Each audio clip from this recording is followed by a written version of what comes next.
नमस्कार, आप देख रहे हैं वर्ल्ड नाउ। मैं हूं आपके साथ विवेक चांडिल्य। वर्ल्ड नाउ में पहली खबर में बात करेंगे जलते हुए मिडिल ईस्ट की। ईरान की सत्ता में बड़ा बदलाव और ईरान तेहरान के तेवर पहले से कहीं ज्यादा सख्त। सत्ता संभालते ही मुश्तबा खामनेई ने ऐसा रुख दिखाया है जिससे इजराइल में खलबली मच गई है। तेहरान ने बहुत सख्त संदेश दिया है। मिडिल ईस्ट की राजनीति फिर से गरमा रही है। ईरान के नए सुप्रीम लीडर भी अब पूरी तरीके से तैयार है और कह रहे हैं जवाब पहले से ज्यादा आक्रामक होगा। यही वजह है कि अमेरिका की रणनीति भी नई चुनौती के सामने बेबस नजर आ रही है। तो क्या मुश्तबा खामनेई के नेतृत्व में ईरान और ज्यादा आक्रामक रास्ता अपनाएगा? फिर मिडिल ईस्ट का क्या होगा, इसराइल का क्या होगा, अमेरिकी बेसिस का क्या होगा? क्या इस इलाके में टकराव का एक नया दौर शुरू होने वाला है?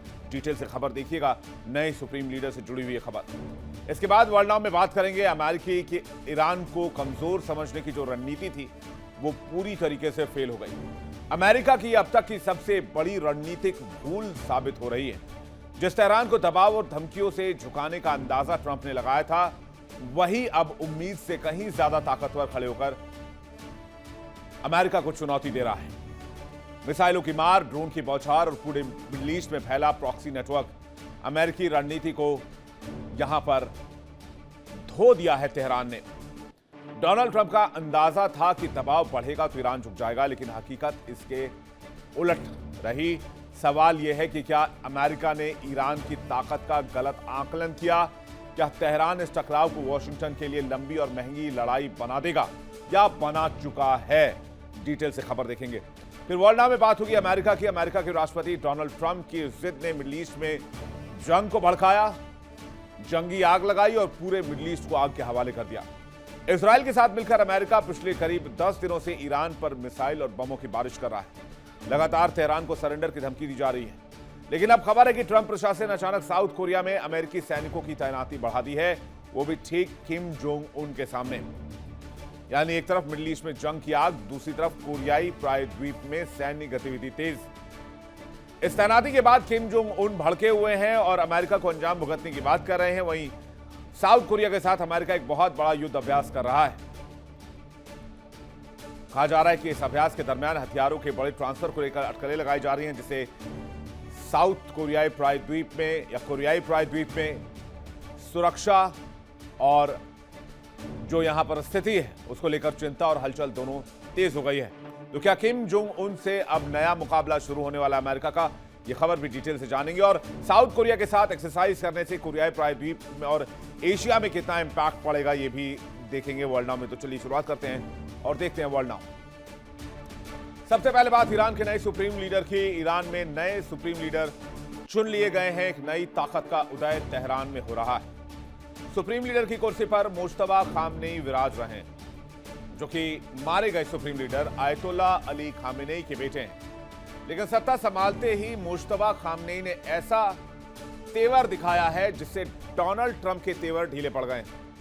इजराइल में खलबली मच गई है। अमेरिका तक की रणनीति हिलती नजर आ रही है। लेकिन सबसे पहले जानिए नए सुप्रीम लीडर के बारे में, जो ईरान की कमान संभाल रहे हैं, जो तेहरान की कमान संभाल रहे हैं। और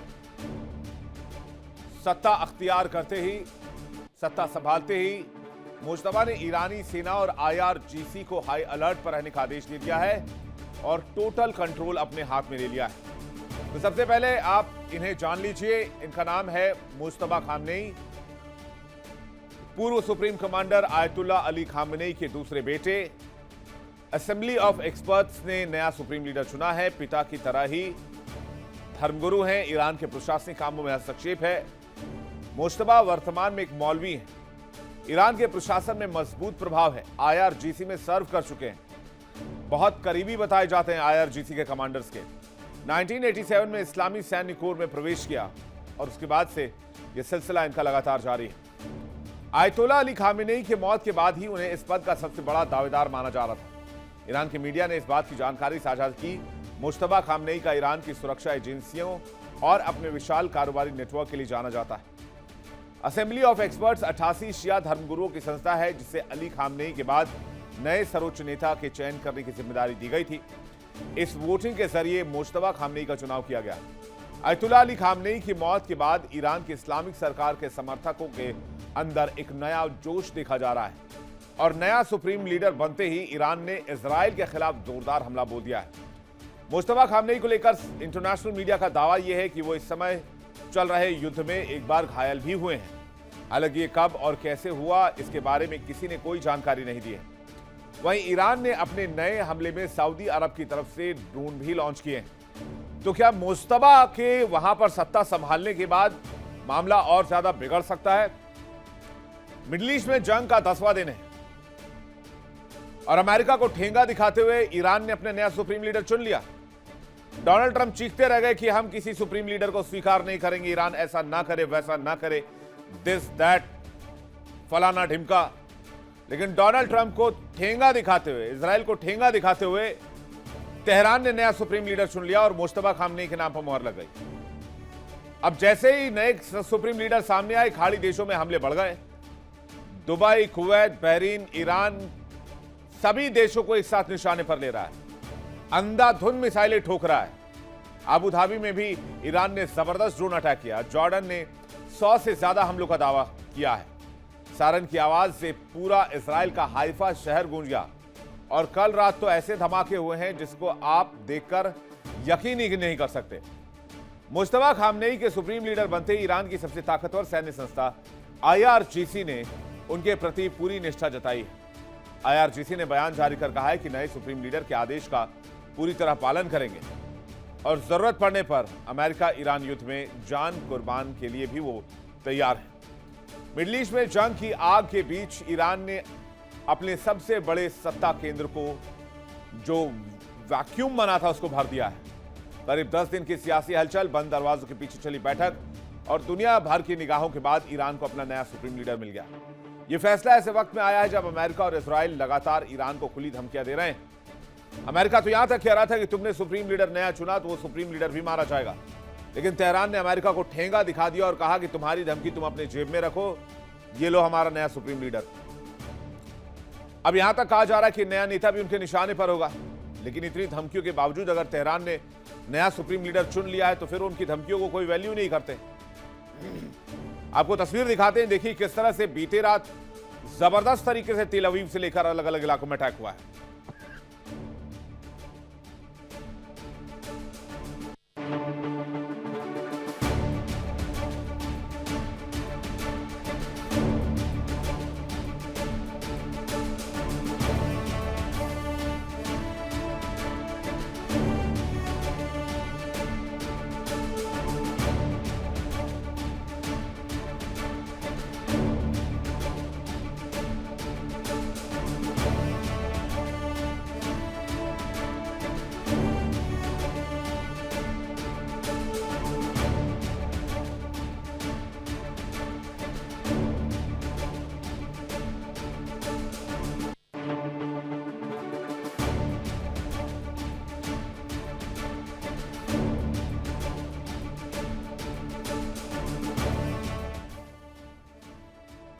तो ये तो हमले की एक तस्वीर रही। मैं आपको 3-4 तस्वीरें और दिखाता हूं। ये देखिए, ईरान ने तेल अवीव को गाजा पट्टी बना दिया है।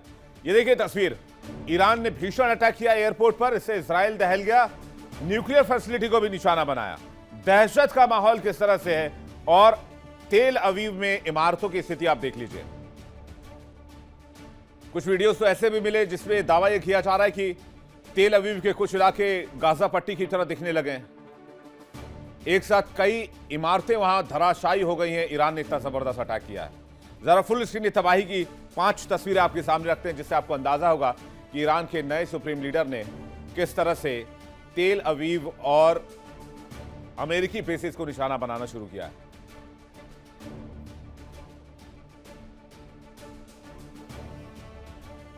इजराइल से कुछ लोग यह भी दावा कर रहे हैं कि मीडिया सेंसरशिप बहुत जबरदस्त है। किसी भी तरह से कोई भी कैजुअलिटी रिपोर्ट करने पर सीधे जेल की सजा हो सकती है।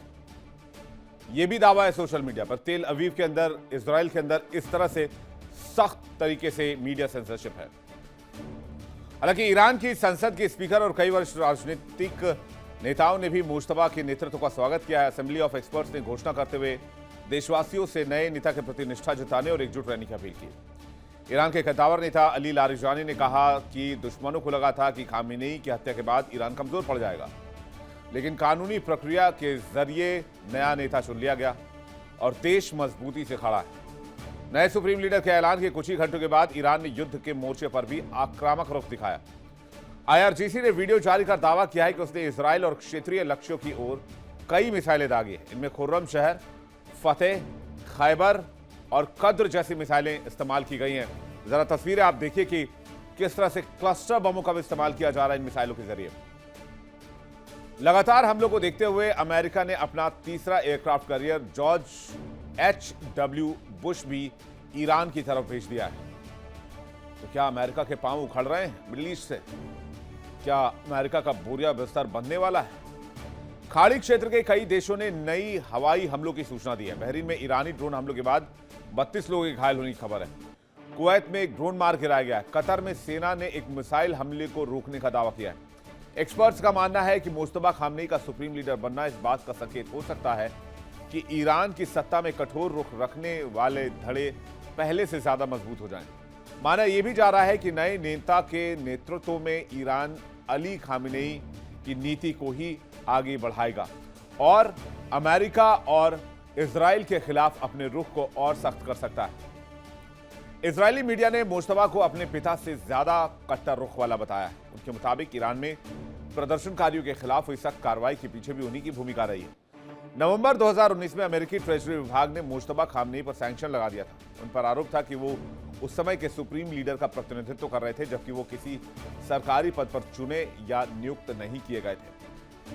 अमेरिकी ट्रेजरी के मुताबिक उस समय के सुप्रीम लीडर ने अपनी कुछ जिम्मेदारियां मुस्तफा खामनेई को दी थी। मुस्तफा IRGC, कुद्स फोर्स और बसीज रेजिस्टेंस फोर्स के कमांडरों के साथ मिलकर अपने पिता की क्षेत्रीय रणनीति और घरेलू नीतियों को आगे बढ़ाने में बहुत इंपॉर्टेंट भूमिका निभा रहे थे। यह भी कहा गया है कि मुस्तफा खामनेई के पास लंदन में आलीशान संपत्तियों तक पहुंच है। उनके यूनाइटेड किंगडम, स्विट्जरलैंड और लिechtenstein में बैंक खाते भी हैं, लेकिन अमेरिका को वो मंजूर नहीं है। सबसे बड़ी बात यह है, मुस्तफा को सुप्रीम लीडर बनाए जाने पर डोनाल्ड ट्रंप ने धमकी दी है, नया सुप्रीम लीडर बहुत ज्यादा दिनों तक नहीं टिकेगा। ईरान को मुझसे मंजूरी लेनी ही होगी। कोई भी नेता बने हम साफ कर देंगे, यह नेतन्याहू ने कहा है। हालांकि युद्ध के बीच ईरान ने सुप्रीम लीडर चुन लिया, इतनी धमकियों के बीच भी चुन लिया। इनकी धमकियां धरी की धरी रह गई, लेकिन कहते हैं खतरा बना हुआ है। सबसे बड़ा जोखिम खुद मुस्तफा खामनेई की सुरक्षा को लेकर है। अमेरिकी समाचार वेबसाइट एक्सियोस को दिए गए एक इंटरव्यू में डोनाल्ड ट्रंप ने कहा था कि वो ईरान के अगले नेता की नियुक्ति में भूमिका चाहते हैं। उन्होंने ये भी कहा कि अली खामनेई के बेटे का उत्तराधिकारी बनना उन्हें स्वीकार्य नहीं है। उन्होंने कहा था कि वो अपना समय बर्बाद कर रहे हैं। खामनेई का बेटा एक कमजोर खिलाड़ी है, मुझे नियुक्ति प्रक्रिया में शामिल होना होगा, जैसा कि वेनेजुएला में डेल्सी रोड्रिगेज के मामले में हुआ था। ट्रंप ने मुस्तफा खामनेई को अस्वीकार कर दिया है और कहा कि वो ऐसा नेता देखना चाहते हैं जो ईरान में सद्भाव और शांति ला सके या अमेरिका से दोस्ती बढ़ा सके। वो कह नहीं रहे थे, लेकिन मंशा रही होगी।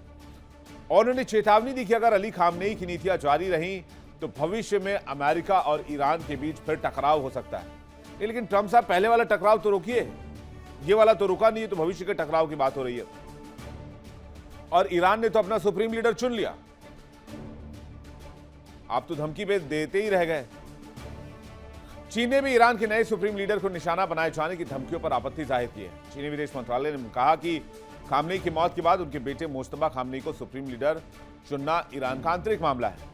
ऐसे में किसी भी देश को ईरान के फैसले में हस्तक्षेप नहीं करना चाहिए।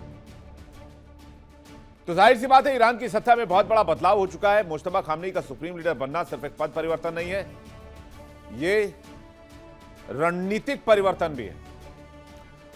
अभी तक पिछले एक हफ्ते से कोई सुप्रीम लीडर नहीं था ईरान में, तब जाकर यह स्थिति थी कि मार मार के मिडिल ईस्ट को छलनी कर दिया ईरान ने, तेल अवीव को गाजा पट्टी बना दिया। और अब जब सुप्रीम लीडर मिल गया है तो फिर क्या होगा, आइए समझते हैं इसको। कहते हैं ईरान का कट्टरपंथी धड़ा पहले से ज्यादा मजबूत हो जाएगा, IRGC और पावरफुल हो जाएगी। आयतुल्ला अली खामेनेई की नीतियों पर ही ईरान चलेगा, क्योंकि मुस्तफा को उनके साथ न सिर्फ काम करने का अनुभव है, बल्कि उनकी नीतियों को भी अच्छी तरह जानते हैं। अमेरिका और इजराइल के प्रति रुख में ईरान की और सख्ती आएगी। प्रदर्शनकारियों पर एक्शन में मुश्तबा की भूमिका अहम है। 2019 में अमेरिका ने लगाए थे मुश्तबा पर बैन। केवल सुप्रीम लीडर के प्रतिनिधि के तौर पर काम करने के लिए तत्काल बैन लगा दिया गया था। सुप्रीम लीडर ने मुश्तबा को अपनी जिम्मेदारियां दी थी। मुश्तबा ने IRGC के साथ आयतुल्ला खामनेई की नीतियां आगे बढ़ाई। मुश्तबा के विदेश में बैंक खाते भी होने की खबर है, हालांकि उस पर अमेरिका की नजर है। अब सवाल यही है, क्या मुश्तबा खामनेई के नेतृत्व में ईरान को और ज्यादा आक्रामक होना होगा या आक्रामक हो चुका है? क्या ईरान को और पावर मिलने वाली है? क्या अमेरिका और इजराइल के दिन लद गए? क्योंकि मुश्तबा के सत्ता में आते ही मिडिल ईस्ट की जंग का अगला अध्याय शुरू होता दिखाई दे रहा है। वो अध्याय कोई ऐसा वैसा अध्याय नहीं होगा। यह अध्याय आर या पार वाला चैप्टर होगा। इसको देखना होगा। इस पर हमारी नजर रहेगी। आगे बढ़ते हैं, अगली खबर की तरफ चलते हैं। अमेरिका ईरान जंग, क्या इस जंग को समझने में अमेरिका चूक गया? यानी कमजोर समझकर जो तेहरान को ललकार रहा था अमेरिका, वही अमेरिका अब तेहरान की ताकत से टकरा कर लड़खड़ा रहा है। नतीजा क्या है? नतीजा किसी से छिपा नहीं है। ईरान ने अब तक इजराइल को, तेल अवीव को, अमेरिकी बेसिस को बहुत जबरदस्त नुकसान पहुंचाया है और बहुत जबरदस्त इंफॉर्मेशन नैरेटिव भी चल जारी है, जिसमें एक पक्ष का नुकसान दिखाया जा रहा है, दूसरे पक्ष का नुकसान सामने आ ही नहीं रहा।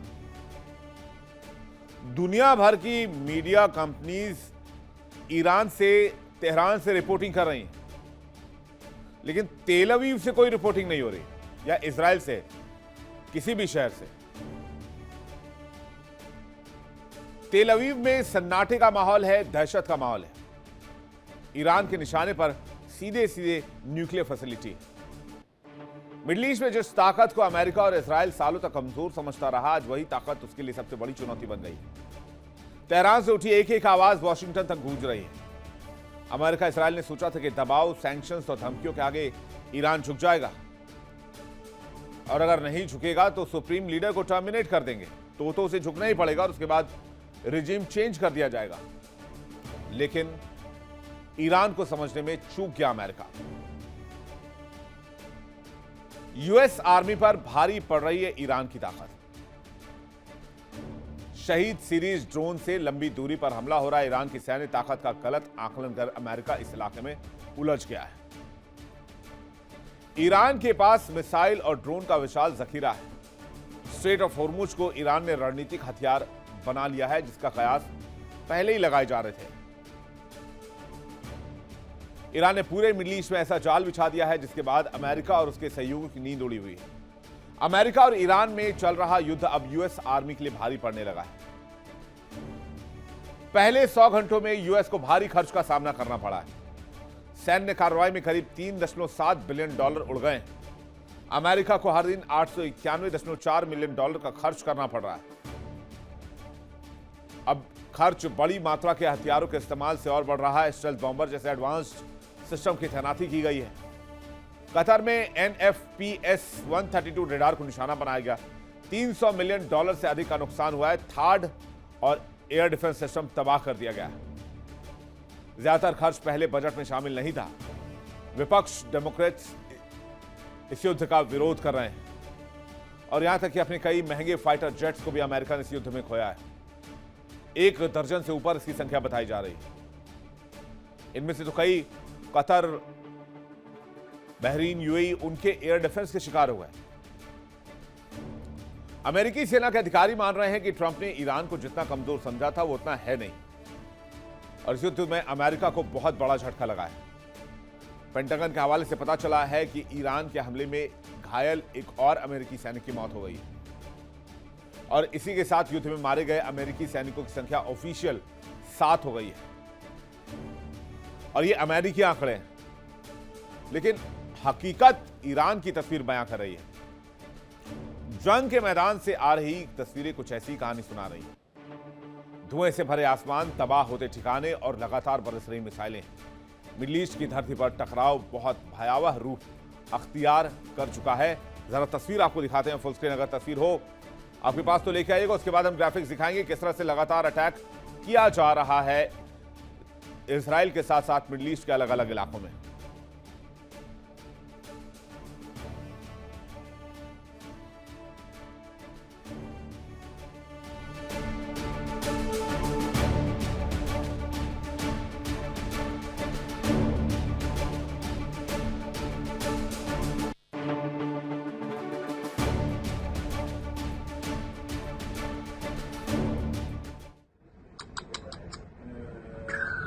Where's Sonny? The next one would No, only one. only one? Yeah. जंग के बाद अभी तक कितने लोग मारे गए हैं, कहां, ये देख लीजिए। ईरान में दावा यह है कि 1300 से ज्यादा लोगों की मौत हुई है, सैकड़ों घायल हुए हैं। लेबनान में 394 से ज्यादा लोगों की मौत हुई है, 1000 घायल हुए हैं। इसराइल में कम से कम 11 मौत हुई है, दर्जनों घायल हुए हैं। हालांकि फिर से बता रहा हूं, इसराइल की जो लोकल रिपोर्ट्स बता रही है उसमें मौत का आंकड़ा कहीं ज्यादा है। कुवैत में 4 लोगों की मौत हुई है, 35 घायल है। जॉर्डन में 5 लोगों की मौत हुई है। यूएई में 23 की मौत हुई है, 78 घायल हैं। इराक में 2 की मौत हुई है, 7 घायल हैं। ओमान में 1 की मौत हुई है, 5 घायल हैं। बहरीन में एक व्यक्ति की मौत हुई है, 4 घायल हैं। कतर में 16 घायल हैं। अमेरिकी बेस पर हमले में 7 अमेरिकी सैनिकों की मौत हुई है और 18 अमेरिकी सैनिक घायल हुए हैं। इससे पहले अमेरिकी राष्ट्रपति डोनाल्ड ट्रंप ने डेलावेयर के डोवर एयरबेस पर उन 6 अमेरिकी सैनिकों के पार्थिव शरीर की वापसी देखी जो ईरान अमेरिका युद्ध की शुरुआत में मारे गए।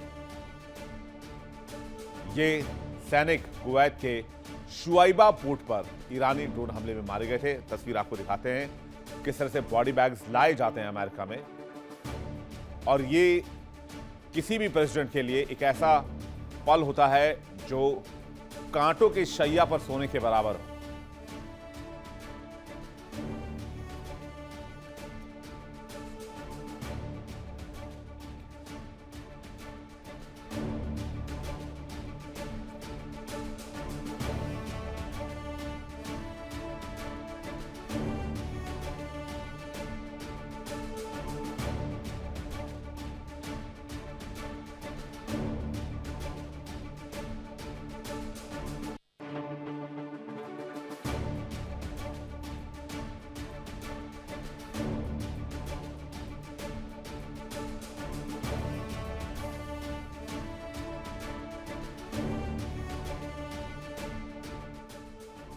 इस तस्वीर ने पूरे अमेरिका को हिलाकर रख दिया। 28 फरवरी को जब युद्ध शुरू हुआ तो डोनाल्ड ट्रंप को भी अंदाजा नहीं था कि इतने सैनिक मारे जाएंगे, और जब ये बॉडी बैग्स अमेरिका पहुंच रहे हैं तो डोनाल्ड ट्रंप के होश फाख्ता हैं। डोनाल्ड ट्रंप के पास जवाब नहीं है अमेरिकियों को देने के लिए। अमेरिकी सैनिकों के अलावा इसराइल और कई अन्य क्षेत्र के लोग भी मारे गए हैं। वहीं ईरान में अमेरिकी और इजरायली हमलों में कई ज्यादा लोग मारे गए हैं। संयुक्त राष्ट्र में ईरान के राजदूत के मुताबिक वहां अमेरिका इसराइल के हमलों में मरने वालों की संख्या 1300 हो चुकी है। अमेरिकी राष्ट्रपति युद्ध की शुरुआत से कहते रहे हैं कि इसमें अमेरिकी लोगों की जान जाएगी। रिपोर्ट्स के मुताबिक अमेरिकी सैन्य अधिकारियों का कहना है कि युद्ध के पहले ही हफ्ते में हुए नुकसान से साफ हो गया है कि ईरान उतना कमजोर नहीं है जितना डोनाल्ड ट्रंप सोच रहे थे। ट्रंप प्रशासन मान रहा था कि अली खामनेई की मौत के बाद ईरान में रिजीम चेंज पॉसिबल होगा और इसके बाद अमेरिका का काम खत्म हो जाएगा। 2 से 3 दिन तक यह ऑपरेशन चलेगा और उसके बाद अमेरिका यहां से वापस आ जाएगा। लेकिन ऐसा हुआ नहीं, हुआ ठीक इसका उल्टा। ईरान ने न तो हमले रोके और न ही पीछे हट रहा है। ईरान ने लगातार अमेरिकी ठिकानों को निशाना बनाया है। अमेरिकी अधिकारियों ने बताया कि इस बार ईरान पूरी तरह बदल गया है। ऐसा इसलिए क्योंकि अभी तक ईरान हमले से पहले चेतावनी देता था, लेकिन इस बार अटैक न तो सीमित है और न ही चेतावनी देकर किए जा रहे हैं। इसी बीच ट्रंप ने कहा है कि ईरान के साथ युद्ध कब खत्म होगा इसका फैसला वो और इजराइल के प्रधानमंत्री बेंजामिन नेतन्याहू मिलकर करेंगे। एक इंटरव्यू में ट्रंप ने कहा कि फैसला म्यूचुअल होगा। हालांकि उन्होंने साफ किया कि अंतिम निर्णय उनका ही होगा, लेकिन नेतन्याहू की राय भी इसमें शामिल होगी। ट्रंप ने यह भी दावा किया कि अगर अमेरिका और इजराइल साथ मिलकर कार्रवाई नहीं करते तो इजराइल को ईरान तबाह कर देता। उनके मुताबिक दोनों देशों ने मिलकर उस ताकत को कमजोर किया है जो इजराइल को नष्ट करना चाहती थी। हालांकि व्हाइट हाउस ने क्लियर मैसेज दिया है कि युद्ध अभी कुछ और हफ्ते तक चल सकता है। अमेरिका जो खुद को लोकतंत्र और आजादी का सबसे बड़ा झंडा बरदार बताता है, वही अमेरिका अब इतिहास की सबसे काले दौर की ओर लौट रहा है। जी हाँ, आज जिस अमेरिका की तस्वीर आप देख रहे हैं, इस अमेरिका की कल्पना हमें से शायद किसी ने नहीं की होगी। ये शायद अमेरिका की सच्चाई यही है। अमेरिका दुनिया को मानवाधिकार का पाठ पढ़ाता है, लेकिन खुद गुलामी के दिनों की याद ताजा कर रहा है। अब आप ये सोच रहे होंगे कि अचानक से अमेरिका के इतिहास की बात कैसे होने लगी। दरअसल रक्षा विशेषज्ञ हैं ब्रह्म चिलानी, उन्होंने बहुत जबरदस्त दावा कर दिया है। अमेरिका में हाल के फैसलों और सियासी माहौल ने उस दर्दनाक इतिहास को जिंदा कर दिया है जिसकी चर्चा से ही अमेरिकी घबराते हैं, यानी कि वो गुलामी के दिनों की कहानी। राजनीतिक विफलता और अमेरिका की गिरती साख, ट्रंप पर नस्लीय राजनीति को हवा देने का आरोप, प्रवासियों पर सख्त कानूनों की वापसी, जबरन मजदूरी जैसे हालात के आरोप, जेलों में कैदियों से सस्ती मजदूरी, नस्लीय भेदभाव पर फिर बढ़ती बहस, मानवाधिकार संगठनों की कड़ी चेतावनी, आर्थिक और सामाजिक चुनौतियां दुनिया के सामने अमेरिका की छवि को खराब कर रही हैं। हाल के दिनों में दुनिया के सबसे ताकतवर मुल्क अमेरिका से जो आवाजें आ रही हैं वो किसी डरावने सपने से कम नहीं। दावोस से लेकर म्यूनिख तक अमेरिकी नेता जिस भाषा का इस्तेमाल कर रहे हैं उसने पूरी दुनिया के जानकारों और लोगों की रातों की नींद उड़ा दी है। सामरिक मामलों के जानकार ब्रह्म चिलानी ने ऐसी बात कह दी है जो सोचने पर मजबूर करती है कि अमेरिका का क्या होने वाला है। ब्रह्म चिलानी का मानना है कि अमेरिका अब तरक्की के रास्ते पर नहीं बल्कि उल्टा गुलामी के दिनों की ओर लौट रहा है। उन्होंने इसके पीछे संकेत दिए हैं और वो संकेत बहुत डराने वाले हैं। ब्रह्म चिलानी ने साफ किया कि केवल उनके मन का वहम नहीं है बल्कि अमेरिका के सबसे बड़े नेताओं के खुले बयान हैं। हाल ही में दावोस के मंच पर दुनिया के रईसों और नेताओं के बीच डोनाल्ड ट्रंप ने जिस बेबाकी से क्षेत्रीय अधिग्रहण यानी कि जमीन कब्जाने और साम्राज्य विस्तार की वकालत की, उसने 19वीं सदी के उस काले दौर की याद दिला दी जब ताकतवर देश कमजोर देशों को अपनी जागीर समझते थे। ट्रंप ने यहां तक कह दिया कि पुराने समय में यूरोपीय साम्राज्यों ने जो दुनिया भर में विशाल जमीनें कब्जाई और संपत्ति बटोरी उसमें कुछ गलत नहीं था। यह सिर्फ एक चलता फिरता बयान नहीं था बल्कि एक ऐसी सोच का प्रदर्शन था जो मानती है कि आज की तारीख में डिप्लोमेसी को कूड़ेदान में फेंक दीजिए, विदेश नीति को फाड़ दीजिए, क्योंकि लाइन वही है जिसकी लाठी उसी की भैंस, और यही है अमेरिका की विदेश नीति और अमेरिका की डिप्लोमेसी। आपको बता दें कि ब्रह्म चिलानी प्रमुख भारतीय भू राजनीतिक रणनीतिक अंतर्राष्ट्रीय संबंधों के लेखक और विशेषज्ञ हैं। वो दिल्ली के सेंटर फॉर रिसर्च CPR में सामरिक अध्ययन के प्रोफेसर हैं। चिलानी अपनी स्वतंत्र सोच और एशिया की भू राजनीति, सुरक्षा और जल नीति पर गहन विश्लेषण के लिए जाने जाते हैं। उन्होंने 9 से अधिक पुस्तकें लिखी हैं और 1984 के ऑपरेशन ब्लू स्टार को कवर करने वाले एकमात्र पत्रकार थे। तो उनका यह इशारा कि अमेरिका गुलामी की ओर जा रहा है, ये सिर्फ अमेरिका के लिए चिंता वाली बात नहीं है, पूरी दुनिया के लिए चिंता की बात है। रही सही कसर मार्को रूबियो ने म्यूनिख में पूरी कर दी। उन्होंने तो खुलेआम उन गोरे उपनिवेशवादियों की तारीफों के पुल बांध दिए जिन्होंने महाद्वीप बसाए और दुनिया भर में विशाल साम्राज्य खड़े किए। सबसे हैरान करने वाली बात तो यह है कि रूबियो ने दूसरे विश्व युद्ध के बाद इन साम्राज्यों के खत्म होने पर अफसोस जताया। यानी जो आजादी भारत जैसे दर्जनों देशों के लिए सबसे बड़ा जश्न थी, उसे अमेरिका का नेतृत्व नुकसान के तौर पर देखता है। हाल ही में पब्लिश रिपोर्ट के मुताबिक दशकों से किसी भी बड़े पश्चिम नेता ने इस तरह खुलेआम नए साम्राज्य की वकालत करने की हिम्मत नहीं की। और रक्षा जानकार आगाह कर रहे हैं कि ये शब्द केवल हवा में नहीं उछाले जा रहे हैं। ट्रंप प्रशासन की नीतियां इसी दिशा में कदम बढ़ा रही हैं। अब जरा सोचिए, आज के दौर में क्या कोई मुल्क दूसरे मुल्क की जमीन खरीदने या कब्जाने की बात कर सकता है? लेकिन अमेरिका खुलेआम कर रहा है। ग्रीनलैंड पर कर रहा है, क्यूबा पे कर रहा है, मैक्सिको पर कर रहा है, कनाडा पर कह रहा है,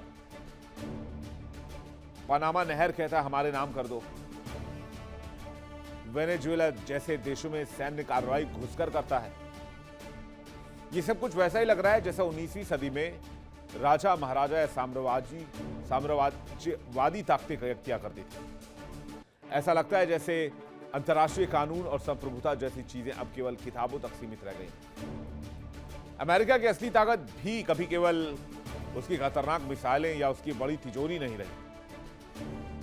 उसकी असली ताकत थी उसकी सॉफ्ट पावर, यानी उसकी संस्कृति, उसके नैतिक मूल्य, और उसकी वो छवि जो उसने दुनिया में बड़े भाई की तरह बनाई कि अमेरिका पूरी दुनिया का बड़ा भाई और हर किसी का ख्याल रखेगा। इसी साख के भरोसे दुनिया भर के देशों ने अमेरिका के पीछे आंख मूंद कर भरोसा किया था। लोग अमेरिका जाने का सपना देखते थे क्योंकि उन्हें लगता था कि वहां सब के साथ बराबर का व्यवहार होता है। लेकिन डोनाल्ड ट्रंप ने इस साख को मिट्टी में मिला दिया। रक्षा जानकारों का इशारा साफ है, जब ट्रंप नस्लीय राजनीति को हवा देते हैं या प्रवासियों के खिलाफ नफरत भरे शब्दों का इस्तेमाल करते हैं तो इसका असर केवल अमेरिका के अंदर नहीं, एशिया, अफ्रीका और लैटिन अमेरिका के उन देशों में भी होता है जिन्होंने सदियों तक गोरे साबों की गुलामी झेली है। वहां एक बहुत बुरा मैसेज जाता है। उन्हें लगता है कि अमेरिका का लोकतंत्र और समानता का ढोल महज एक छलावा है। अमेरिका का ये नया साम्राज्य प्रेम उन देशों के पुराने जख्मों पर नमक छिड़कने जैसा है। आज दुनिया देख रही है कि अमेरिका खुद को एक लीडर के बजाय कब्जा करने वाला मुल्क बना रहा है। वेनेजुएला के राष्ट्रपति को गिरफ्तार करना हो, क्यूबा की घेरेबंदी हो जिससे मानवीय संकट खड़ी हो जाए, ईरान में इन्वेड करना हो, ईरान में घुसपैठ करनी हो, या ईरान के सुप्रीम लीडर की सरेआम हत्या कर देने की बात हो, ये सब हरकतें अंतर्राष्ट्रीय कानून का उल्लंघन है। यह अंतर्राष्ट्रीय कानून की धज्जियां उड़ाने वाली बात है। लेकिन कोई बड़ी ताकत इसके खिलाफ बोलने के लिए तैयार नहीं। कहते हैं जब कोई बड़ी ताकत अपनी साख खोने लगती है तभी वो डर दिखाने और पुराने साम्राज्य को दुहाई देने पर उतरती है। ये उसकी ताकत की बहाली नहीं बल्कि उसके अंदर छिपे सुरक्षा का प्रमाण है। चीन और रूस जैसे देश अब खुलकर अमेरिका को पाखंडी कह रहे हैं। दुनिया के दूसरे देश जो कभी अमेरिका के पक्के यार थे, अब या तो डर के मारे या सावधानी के तौर पर उनसे किनारा करने में लगे हुए हैं। उन्हें समझ आ रहा है कि अमेरिका अब किसी का दोस्त नहीं है बल्कि सिर्फ अपने फायदे का गुलाम है। चलिए आगे बढ़ते हैं। अब ईरान और अमेरिका के जंग में एक और नाम की एंट्री होने जा रही है। नाम है किम जोंग उन। और यह एंट्री क्यों होगी? यह भी अमेरिका की वजह से होगी, अमेरिका की जिद की वजह से होगी। अमेरिका के राष्ट्रपति की जिद की वजह से ईरान में जंग छिड़ गई। वो ईरान को सरेंडर करने की धमकी देते रहे और इजराइल के साथ मिलकर अमेरिका ने हमला कर दिया। इस बीच खबर है कि ट्रंप ने साउथ कोरिया में अचानक अमेरिकी फौज उतार दी। इस युद्ध अभ्यास के बीच हथियारों के ट्रांसफर को लेकर भी अटकलें तेज हैं। यानी युद्ध अभ्यास दिखावा है। तस्वीरें अगर युद्ध अभ्यास की हो पीसीआर तो प्लीज लेकर आइएगा। और किम जोंग उन के देश के दरवाजे पर इस तरह का वॉर एक्सरसाइज क्या किम को पसंद आएगा? और अगर किम नाराज हो गए तो फिर अमेरिका को कौन संभालेगा? साउथ कोरिया को कौन बचाएगा?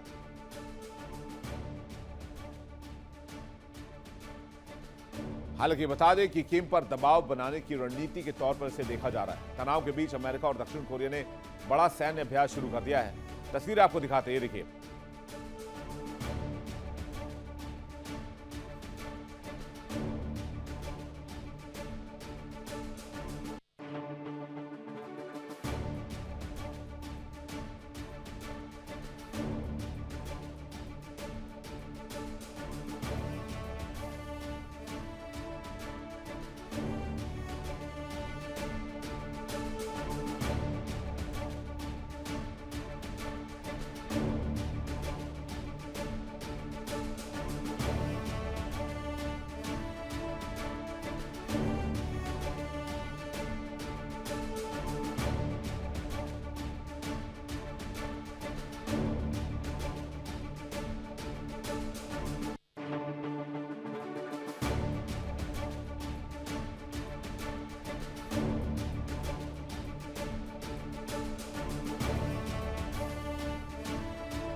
एशिया में तनाव के बीच एशिया में एक और वॉर एक्सरसाइज शुरू हो चुकी है जिसकी तस्वीर इस वक्त आप देख रहे हैं। अमेरिका और दक्षिण कोरिया ने मिलकर एक बड़ा सैन्य अभ्यास शुरू कर दिया, वो भी ठीक किम जोंग उन के सामने।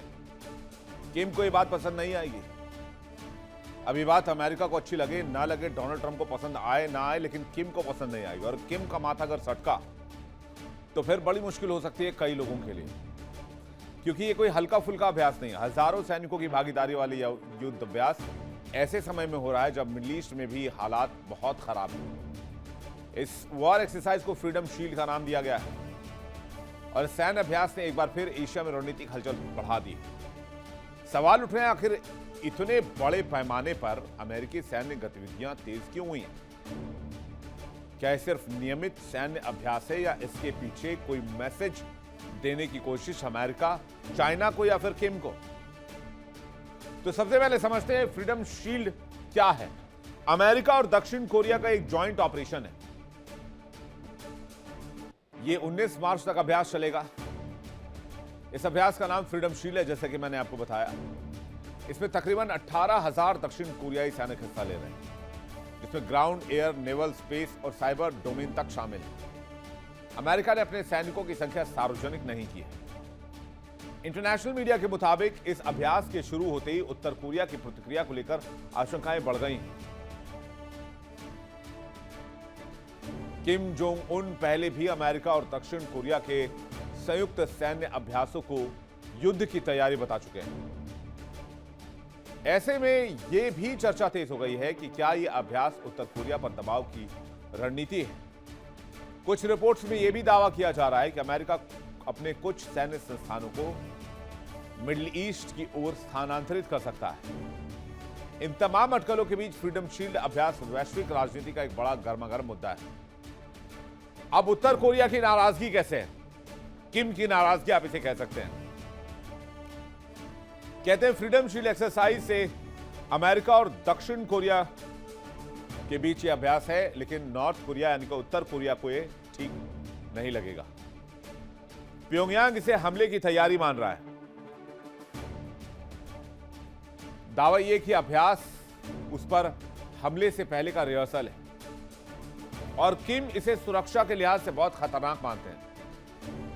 वो कहते हैं कि उत्तर कोरिया की सीमा के पास युद्ध के हालात बनाना ठीक बात नहीं है और इसलिए बहुत स्ट्रांग रिएक्शन आता है। अभ्यास के दौरान मिसाइल परीक्षण या शक्ति प्रदर्शन की कोशिश की जाती है। किम जोंग उन ने चेतावनी दी है, सरकार इसे उकसावे वाली कार्रवाई के तौर पर देख रही है। क्षेत्र में बढ़ता तनाव नॉर्थ कोरिया, साउथ कोरिया और यूनाइटेड स्टेट्स के बीच टकराव की स्थिति पैदा कर सकता है। अमेरिका और दक्षिण कोरिया का कहना है कि यह अभ्यास पूरी तरह रक्षात्मक है और इसका उद्देश्य केवल सुरक्षा सहयोग को मजबूत करना है, लेकिन उत्तर कोरिया इसे हमेशा संभावित हमले की तैयारी के तौर पर देखता आया है। उत्तर कोरिया के तानाशाह किम जोंग उन ने साफ कर दिया है कि उनका पूरा फोकस अब देश के न्यूक्लियर आर्सेनल्स को बढ़ाने पर है। वर्कर्स पार्टी के 9वीं कांग्रेस 9th कांग्रेस के दौरान किम ने कहा कि उनका इरादा परमाणु ताकत को और मजबूत करना है। KCNA जो कि स्टेट मीडिया है, उसके मुताबिक किम अब ऐसे प्रोजेक्ट्स पर काम करेंगे जिनसे न केवल न्यूक्लियर बमों की संख्या बढ़े, बल्कि उन्हें चलाने के हाईटेक तरीके भी विकसित हो। वॉशिंगटन के साथ रिश्तों पर किम ने गेंद अमेरिका के पाले में डाल दी है। उन्होंने कहा, रिश्ते सुधरेंगे या नहीं, ये पूरी तरह से अमेरिका के एटीट्यूड पर निर्भर करता है। किम ने शर्त रखी कि अगर अमेरिका अपनी दुश्मनी वाली नीति छोड़ दे और उत्तर कोरिया के मौजूदा स्टेटस का सम्मान करे तो दोस्ती मुमकिन है। सीपरी की एक डेटा यह बताती है कि उत्तर कोरिया के पास करीब 50 न्यूक्लियर वॉरेंट्स हैं। इतना ही नहीं, उनके पास इतना मटेरियल भी है कि वो करीब 40 और परमाणु बम तैयार कर सकते हैं। और कहते हैं उत्तर कोरिया के पास अब ICBM भी है, लॉन्ग रेंज बैलिस्टिक मिसाइल, जिसे इंटरकॉन्टिनेंटल भी कहा जाता है, जो अमेरिका तक को निशाना बनाने की ताकत रखते हैं। यही वजह है कि अमेरिका, जापान और दक्षिण कोरिया लगातार प्योंगयांग की गतिविधियों पर नजर बनाए हुए हैं। कुछ दक्षिण कोरियाई मीडिया रिपोर्ट्स में भी अटकल लगाई गई हैं कि अमेरिका अपने कुछ सैन्य संसाधनों को मिडिल ईस्ट की ओर भेज सकता है। हालांकि अमेरिकी सेना ने इन खबरों पर कोई स्पष्ट टिप्पणी नहीं की है। दक्षिण कोरिया के अधिकारियों का कहना है कि अगर ऐसा होता भी है तो इसमें दोनों देशों की संयुक्त सुरक्षा व्यवस्था पर कोई बड़ा असर नहीं होगा। ईरान और अमेरिका, ईरान US वॉर के बीच जंग का सबसे बड़ा कारण तेहरान में सत्ता परिवर्तन, न्यूक्लियर बम रहे हैं। ट्रंप प्रशासन चाहता है कि ईरान में खामनेई युग का अंत हो और वो कभी परमाणु बम ना बना पाए। इसकी वजह से पूरे पश्चिम एशिया में हड़कंप मचा हुआ है। और अब किम जोंग उनके घर के सामने अमेरिका को वॉर एक्सरसाइज करना है साउथ कोरिया के साथ। तो डोनाल्ड ट्रंप को लगता है इससे क्या एशिया में शांति आ जाएगी? किम के पास कितने परमाणु बम हो सकते हैं, ये देखते हैं। और ये भी देख लेते हैं किस देश के पास कितने परमाणु बम है। रूस के पास सबसे ज्यादा 5,977 न्यूक्लियर वॉरहेड्स। इसके बाद अमेरिका का नंबर 5,428, फिर चीन 350, France 290, Britain 225, Bharat 172, Pakistan 165, Israel 90 और नॉर्थ कोरिया के पास कहते हैं कि तकरीबन 20 परमाणु बम मौजूद हैं किम जोंग उन के पास। और भी कैपेबिलिटी वो आगे भी बना सकते हैं। एक रिपोर्ट की माने तो परमाणु शक्ति संपन्न 9 देशों ने न्यूक्लियर हथियारों को लेकर 2024 में $100 अरब खर्च किए, जो कि कई देशों द्वारा स्वास्थ्य सेवा या स्कूलों पर खर्च की गई राशि से कहीं ज्यादा थी। तो ऐसा लग तो नहीं रहा कि 2026 में कहीं शांति की बात शुरू होने जा रही है। हर तरफ जंग के हालात दिख रहे हैं और हर तरफ तनाव के हालात भी दिख रहे हैं। वर्ल्ड नाउ में फिलहाल इतना ही, छोटा सा ब्रेक। लेकिन ब्रेक को जाने से पहले आपको बता दें, इंडिया डेली अब आपके स्मार्ट टीवी पर भी मौजूद है। इंडिया डेली 24/7 देखिए अपने स्मार्ट टीवी पर लाइव और लगातार।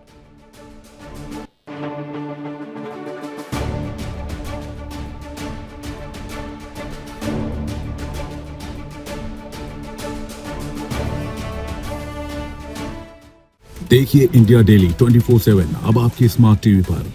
इंडिया डेली मौजूद है सभी डिजिटल प्लेटफॉर्म पर लाइव और लगातार। इंडिया डेली 24/7 हर दिन राष्ट्र को समर्पित।